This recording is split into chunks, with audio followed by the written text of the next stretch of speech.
નમસ્કાર વિદ્યાર્થી મિત્રો, ટ્યુશન ફોર ચેમ્પિયન્સમાં આપનું સ્વાગત છે. હું આજે લઈને આવી રહી છું ધોરણ 7નું પ્રકરણ 13 ઘન આકારોનું પ્રત્યક્ષીકરણ. આ વિડિયો લેક્ચરમાં આપણે સ્વાધ્યાય 13.1ના પ્રશ્નોનું સોલ્યુશન જોઈશું.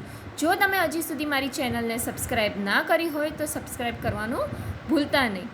તો ચાલો શરૂ કરીએ સ્વાધ્યાય 13.1નો પ્રશ્ન નંબર 1, જેમાં તમને કીધેલું છે સમઘન બનાવવા માટે ઉપયોગમાં લઈ શકાય તેવી રેખાકૃતિ ઓળખો.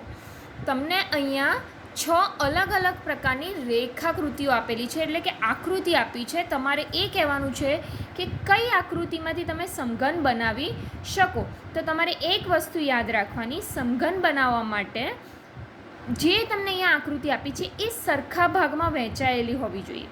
તો ચાલો, પ્રથમ આકૃતિ આપી છે, તમે જોઈ શકો છો અહીંયા ઉપર 2 ખાના છે, 2 બોક્સ છે, જ્યારે નીચે 4 ખાના છે. એટલે આ રેખાકૃતિ સમઘન બનાવી શકે નહીં. આકૃતિ નંબર 2, મેં તમને અગાઉ કીધું કે તમારે સમઘન બનાવવા માટે શું ધ્યાનમાં રાખવાનું, તો કે આકૃતિ સમાન ભાગમાં વહેંચાયેલી હોવી જોઈએ. તો તમે જોઈ શકો છો કે અહીંયા ઉપર 3 ખાના છે, જ્યારે નીચે પણ 3 ખાના છે. તો આ રેખાકૃતિ નંબર 2 સમઘન બનાવી શકશે. રેખાકૃતિ નંબર 3 તમે અહીંયા પણ જોઈ શકો છો કે પ્રથમ હરોળમાં 2, ત્યારબાદ 2 ખાના અને છેલ્લે પણ 2 ખાના, એટલે આ એક સમાન ભાગમાં વહેંચાયેલી આકૃતિ છે. તો આકૃતિ નંબર 3 રેખાકૃતિ પણ સમઘન બનાવી શકશે. આકૃતિ નંબર 4, અહીંયા પણ તમે જોઈ શકો છો કે ઉપર 1 ખાનું, નીચે 1 ખાનું અને સમાન રીતે વહેંચાયેલી છે. તો આકૃતિ નંબર 4 પણ સમઘન બનાવી શકશે. આકૃતિ નંબર 5 રેખાકૃતિ આ સમઘન નહીં બનાવી શકે. કેમ?